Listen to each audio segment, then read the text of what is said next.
When we think about economic partnerships, we often imagine a world where countries come together, shaking hands, and creating opportunities for growth and prosperity. But what happens when those partnerships are laced with complexities and challenges? Today, let's dive into the potential economic cooperation between Bangladesh and Myanmar, especially in the ready-made garments sector, or RMG as it's commonly known.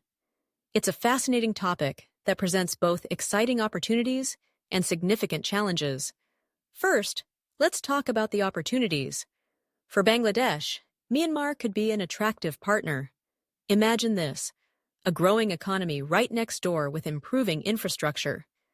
This isn't just a chance for Bangladesh to diversify its trade partnerships, it's a gateway to new markets. By collaborating in the RMG sector, both nations could tap into fresh export opportunities. Think about it. More markets mean more sales, which is a win-win for both countries. And then there's the cost advantage. Myanmar has a relatively low-cost labor market, similar to Bangladesh.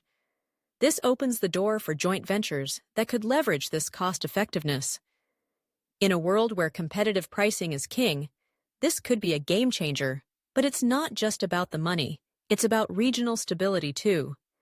Economic cooperation might help foster better diplomatic relations, which could be crucial in addressing shared challenges, like the ongoing Rohingya crisis. Imagine if economic ties could lead to more stability in the region. Now, here's something interesting. Myanmar's geographical position. It can provide Bangladesh with access to Southeast Asian markets through overland routes. This could significantly reduce shipping costs, making trade much more efficient. And let's not forget about investment returns. The RMG sector in Myanmar is still underdeveloped. Bangladeshi expertise in this area could yield high returns on investment, creating a competitive garment industry there. It's like planting seeds in fertile ground and watching them grow. But, of course, we can't ignore the challenges. Myanmar's political situation is a big one. The ongoing military rule and the human rights concerns attached to it pose reputational risks for Bangladesh. It's a delicate balance. International sanctions against Myanmar could also restrict trade or investment opportunities, which is something Bangladesh would need to navigate carefully. And then there's the Rohingya crisis. Without a resolution to this humanitarian issue, any economic collaboration could face backlash, both domestically and internationally.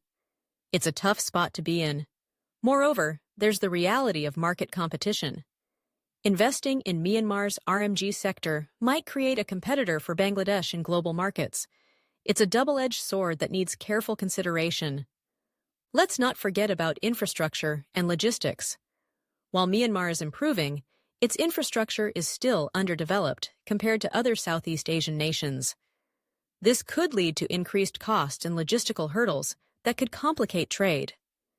And speaking of complications, the regulatory environment in Myanmar is unstable. This could discourage long-term investment and lead to financial losses. So, what's the solution? Well, strategic collaboration could be key. Bangladesh could focus on building specific industrial zones in Myanmar while ensuring these align with international labor and human rights standards. This way, they can create a framework that respects ethical considerations while still reaping economic benefits. Joint ventures with private sector players in Myanmar, while maintaining majority stakes, could also reduce risks. But here's the kicker. Any economic cooperation should be tied to progress in resolving the Rohingya crisis. Leveraging economic investments as a bargaining tool could be a powerful strategy. And let's not forget about the importance of regional forums like BIMSTEC or ASEAN. These platforms could promote multilateral initiatives that include Myanmar and ensure accountability. Finally, instead of building a competing RMG sector, Bangladesh could focus on investing in higher-value garments and fashion in Myanmar. This way, they could foster complementary growth, rather than direct competition. So, while the potential collaboration between Bangladesh and Myanmar is laden with opportunities, it's equally fraught with challenges.